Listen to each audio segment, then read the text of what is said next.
This is Cindy Ju-Young Ok reading the poem To Bear the Ruse. Because I once chose death, I expend my days in horror at the possibility of it, choosing me. There are comforts the living heave onto the dying to evince a defiant distance from inevitability, that they were ready, or there was reason, but don't dare say I went peacefully, willingly. Tell them exhaustion took over my will, but that in my eyes you saw no relief, that I pleaded to continue and panicked in every trying terminal breath. I have known intolerable pain, but at its end I was alive, begging to begin again.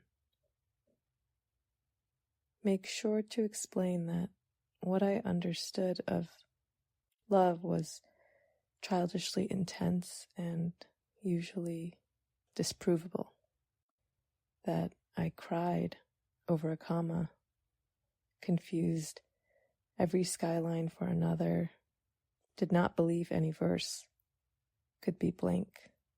Don't leave out the walnut cracking on the gravel that I mistook one last time for an acorn. About this poem. I wrote last autumn while awaiting news about my brain condition before the neuro ICU nights and hematoma seasons to come.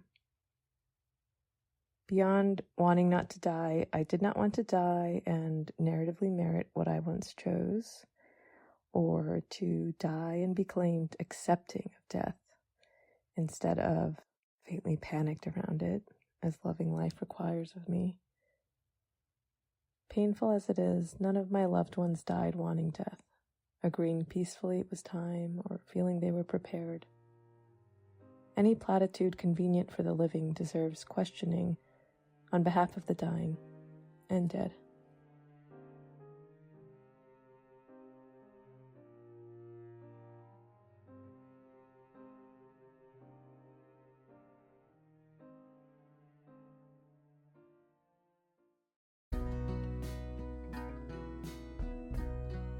Hello, everyone, and welcome to another edition of Brown Box, where we pick an album that we fancy, that we want to maybe surprise the other person with, and then talk about it just a little bit. I'm Ryan. And I'm Chris. And we're going to just reach into the box here and pull out whatever we have this week. Okay. And you have something this week. Oh, yeah, I brought this, but hold on a minute. Are we doing Brown Box or are we doing Dylan Box? I don't know. I believe this is a crossover. Dylan's escaping out of one box into another. Exactly. So we are doing a crossover episode here where I brought you something that you're not going to find everywhere. This is not something that is in Dylan's official catalog. This is what we call a bootleg. Okay, so this was purchased at a fine record store near me in the used section, and I had to have it because it's a pretty good price, but also it's captured live from a time period you don't hear much about here, which is the 1981 European tour. Oh, so I believe, and then I had to especially buy this because at the bottom here it says it's an excellent quality line recording. You won't believe your ears. And I think it's supposed to say live recording, but it's an excellent quality line recording. LINE. You won't believe your ears. So they could mean that it's just right line off the board. Okay. Out of the board. Oh, okay. Live and line. Yeah, it sounds good. Yeah. But it's so I believe it's from like the end of his Christian era. Okay. Maybe 81, right? Right. And so you have songs like, he's pulling in from all eras. So it starts with the times they are changing, but then he goes into Gotta Serve Somebody, and then I Believe in You, and then like the Rolling Stones. So he's playing a lot of his hits, but then he's also working in other things that, Slow Train Coming, and he even does Lenny Bruce's Dead. Wow. Which is pretty cool. So yeah, this is a really kind of neat document of Dylan in this era. So So as I don't know. as a recording, then Yeah. you're saying it's pretty solid. it's pretty good. Yeah, it's in when you say line, it's like so it sounds like a soundboard, I guess, Yeah, recording. soundboard kind. So it sounds good in terms of the quality. I think just like the quality of the vinyl itself. When you buy a bootleg, it's not always going to be like the 180 gram Yeah, heavyweight. So This you'll get a feels like- little, you know. this feels kind of heavy. Yeah, well, it's got two in here. Yeah, Yeah. yeah. So yeah, maybe it's yeah, but it's you'll get a little bit of pops and whatnot, but it's still great to have. Well, I think it's also when we did the his Christian box set. Oh yeah, the movie that's included in it, the live part that was Yeah. in there, is sort of stunning because Mhm. folks who scattered it to the winds because Dylan was talking about Jesus missed out on one of his best bands. yes. And most rocking, tight, Were great. organized thing. Mm-hmm. My favorite moment is when Sans guitar, or he's not trying to play the keyboard, Yeah. where he's just holding his microphone, and you just realize he doesn't really do this very much. No. So at the beginning, he looks kind of awkward. It's Yes. just a little of the He always needs that guitar or something to. it looked like the Anchor. Monkees thing, or Right. he was kind of doing that, and then all of a sudden he gets lost in that Yeah. music, and then he's like, He's then a showman. He's just doing it. and he walks off the stage, just Yeah. like Mike dropped that thing, and he just saunters off the thing, and you say, well, that period sort of re-energized him as a rocker too. Sure. Yeah. And to have an album that is in this transition to where it's in the summertime, Yeah. Heart Stone, Hearts Yeah. of My Heart of Mine, Yeah. but still having Blown in the Wind, still having Mr. Tambourine Man, is that he was, at that juncture where he said, I'm not having to give up this message and this, but I can increase my audience and Mhm. increase the message by peppering with things that other folks want to hear. Right. This is going to carry further because of my song choice. It was still in his set list, and I think he had done like 3 albums total, right? And then he did Infidels like right after that, which Right. still had some remnants of Yeah, that, yeah. But yeah, it would have been just. I'm thinking too, it's great to have seen him in this time period. If you're in Oslo, Norway, I wasn't. in 81, but like just imagine, hey, let's go see this guy Bob Dylan, Yeah. and then It's- what do you get? I mean, you get like this whole kind of career retrospective. Yeah. It's a great show. I mean, and you're getting not only the hits, but you're getting some of the deeper cuts as well. What's successful on Infidels is that that's a really good rock album. It is. It's great. And I don't think he gets to that pinnacle No. without going through and honing down this band. Yeah. And even though he uses different players, I think he has lots of peaks as a rock musician. Mm-hmm. And even his choice to go into electric music was an adventure. Yes. And you listen to some of that stuff, and it's raw and crazy. And Oh, he's yeah. just yelling in the microphone. It's punkish. Very. And then some folks will pick other albums and other eras of his kind of rock self, but because his audience had dwindled because of the message, because of the Christianity, they missed this rock person kind of re-engaging, who brings gospel into it. I Yes. love when he's just playing the piano on when he returns. Yeah. And it's like, It's very touching and emotional. Emotional, It's but it's- closest that he gets to that. it is, but it's still a rock song. Now in his bands, now he can play any music. Yeah. Yeah.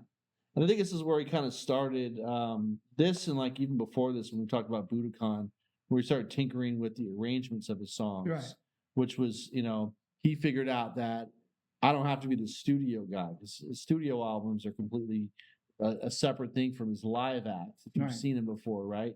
But he started to kind of tinker with the song arrangements, present them a little bit differently, and also just what he does still to this day is like keeping his own band on their toes. Yeah. And I'm going to go into this song, but it's going to sound like a waltz, or Yeah. we're going to do a blues. We're going to do it in a whole different timing. So it's neat to see as he progresses post this era and then goes into the whatever it is, the never ending tour, Yeah. where Yeah. it's just constantly evolving as an artist and showing us that these songs are meant to be manipulated in real time. And he delivers on that promise. Yes, he does. You're halfway through the song. I don't know. I don't. what Yeah. this Oh, is. that's what that is. Oh, times are changing.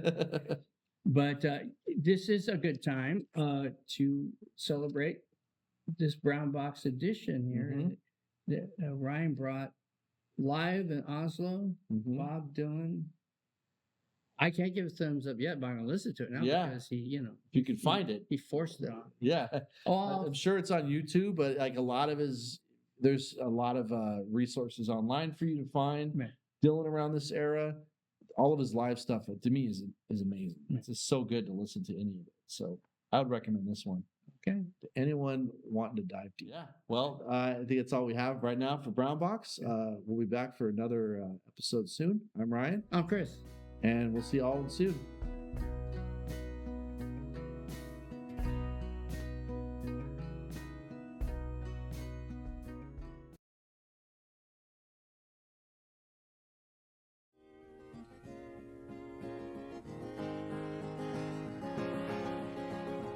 Come gather round, people, wherever you go. And then the waters around you have grown. Accepted that soon you'll be dressed to the bone. If your time to you is worth saving, then you better start swimming or you'll sink like a stone. For the times they are changing. Some writers and critics who prophesize with your pen. And keep your eyes wide, the chance won't come again. And don't speak too soon, for the wheels can spin. And there's no telling who that is naming. For the loser now will be later to win. For the times they are changing. Mothers and fathers throughout the land. And don't criticize what you can't understand. Your sons and your daughters are beyond your command. Your old road is rapidly aging. Get out of the new one if you can't lend a hand. For the times they are changing.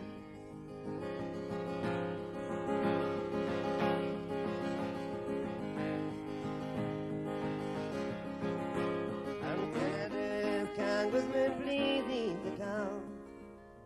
Don't stand in the doorway, don't block up the house. Ain't it your time to be here who has gone? There's a battle outside and it's raging. It'll soon shake your windows and rattle your walls. For the times they are changing.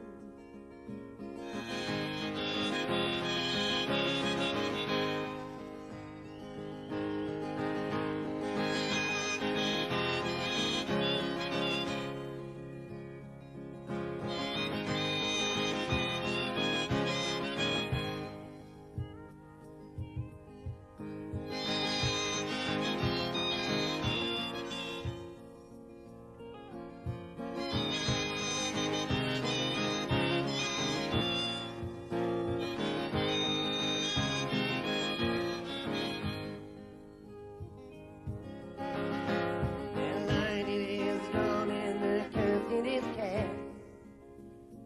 No one love will later be fast.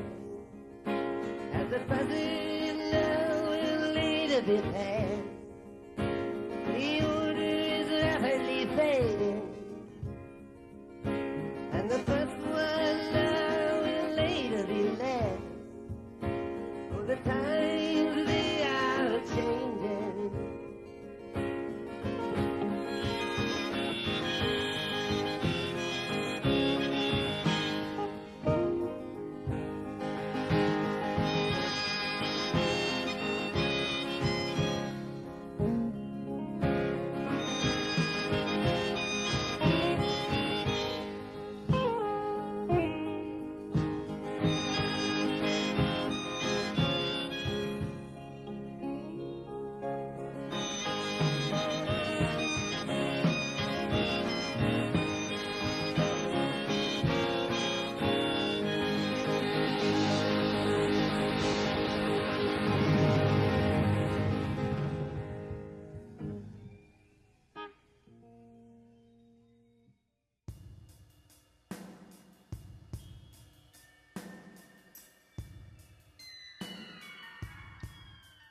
Anchoring the exhibit Under the Influence is this selection of posters that's part of a larger gift that Dr. James Gunn recently donated to the museum of nearly 300 posters, postcards, and other printed artifacts. While there are a few works that sort of fall through the 70s and a couple even in the early 80s, primarily the work is all from about 1966 to 1970, which is really the heyday of the psychedelic era.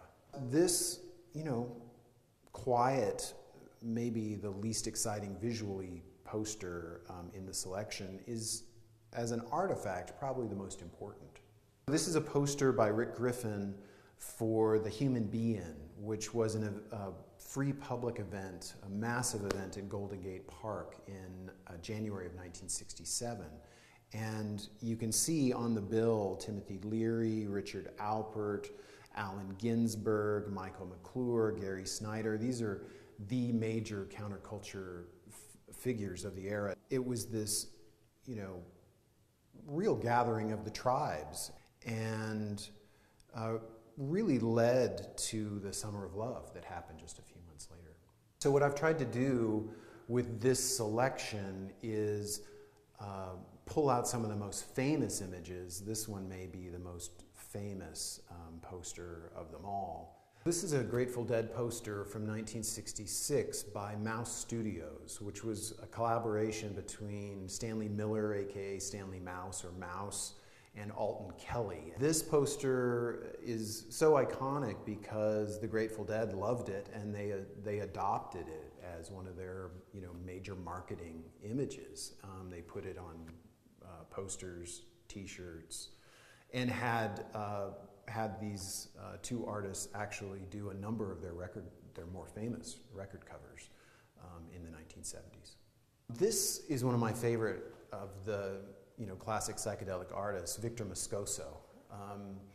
He went to the Yale School of Art, so he had this really high-level training. He studied with Joseph Albers, who was one of the founders of the Bauhaus. And Albers actually literally told him not to put complementary colors of the same value next to each other because it creates optical effects and it's very intense.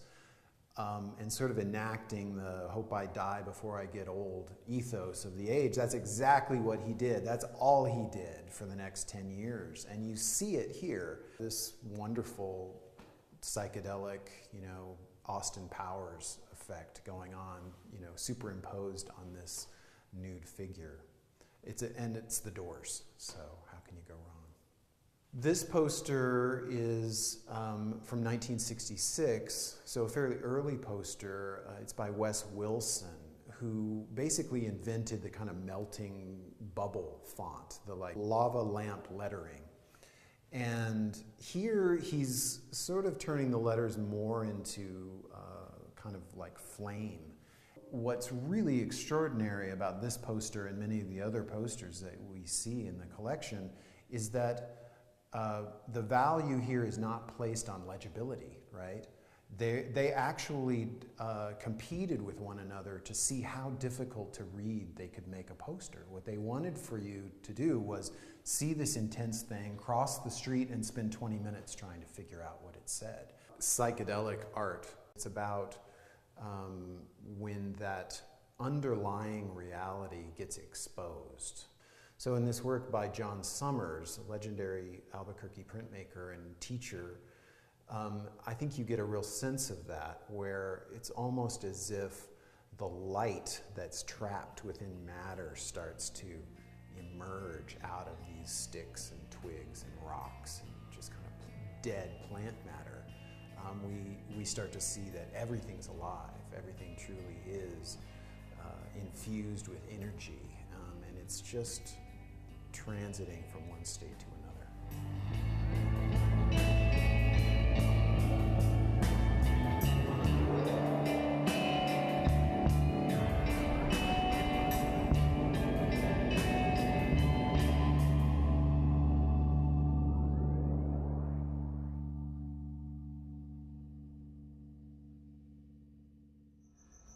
Sunday, October 13th, a very, very, very rare appearance of Johnny Hickman and Chris Leroy, the original Dangers, in Fall-Stock.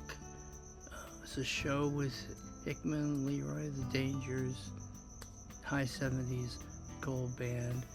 It opens at 5:30 at the Lo-Fi Lounge Studios in Redlands, California. It goes on until about 10 o'clock at night, and all ages are free. There's no happy ever after. We're just trying to survive. Whole lot of trouble, baby. Whole lot of trouble, baby. Whole lot of trouble in this life.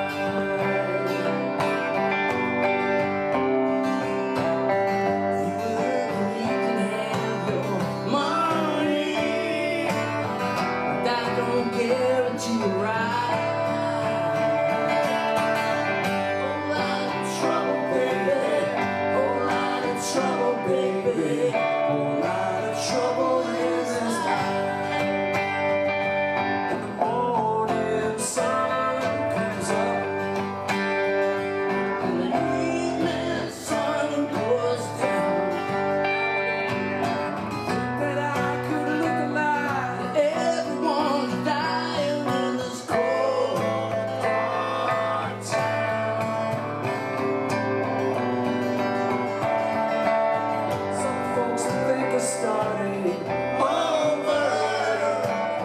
They take a lifetime to decide. No way. Whole lot of trouble, baby. Whole lot of trouble, baby. Whole lot of trouble, baby.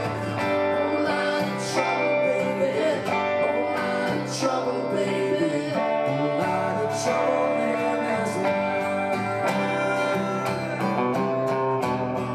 In this life. In this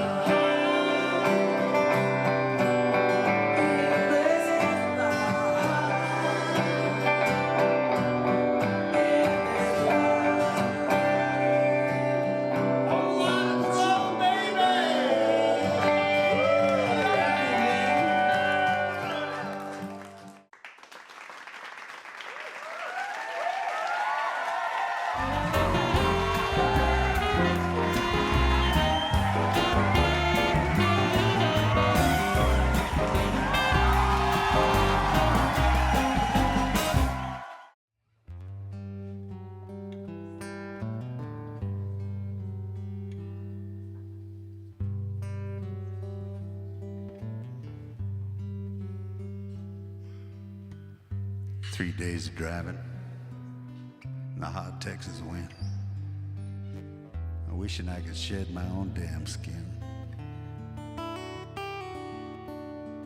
My faith's so cracked and parched that I could almost cry. Hey, little rain cloud, don't pass me by. And I began to pray, take away my pain. This rain will save my faith. It reaches out to me, calls me by my name, like the warm Texas rain. And we stop in Fredericksburg to get some gas or something to drink. And I hear this harmonica playing in the restaurant next door.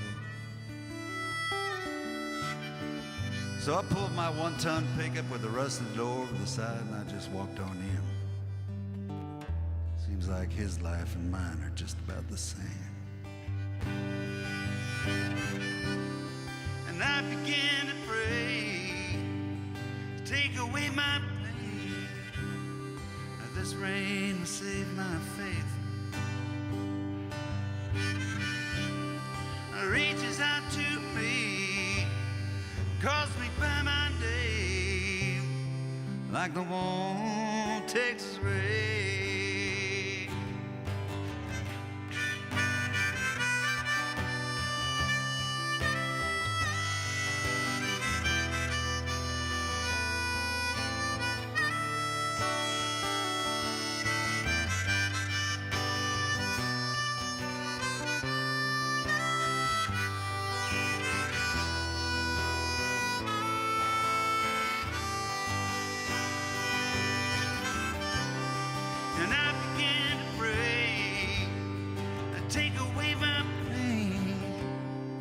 This rain will save my faith. Reaches out to me, calls me by my name, like the warm Texas rain. Yeah, the warm Texas rain began to fall. Thunderclouds begin to roll. Clouds so low you could touch them if you could see them at all. That old train depot down in Cottonland felt like shaking everybody's hand. It was just like the songwriters at sunset.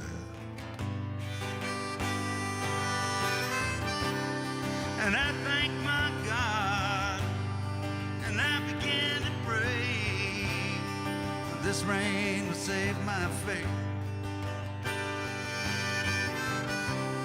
It reaches out to me, calls me by my name, like the warm Texas rain, like the warm Texas rain, yeah, like the warm Texas rain.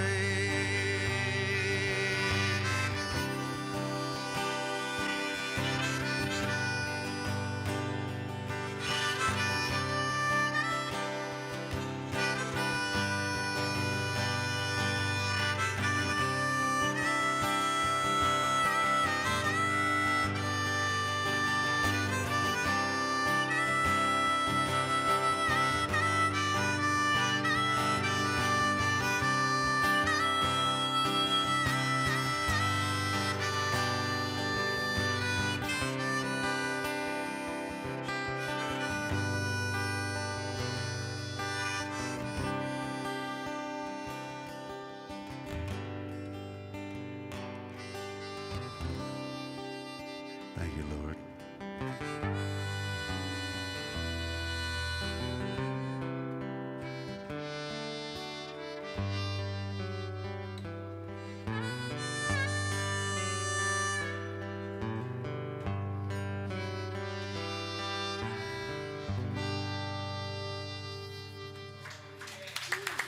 Yeah.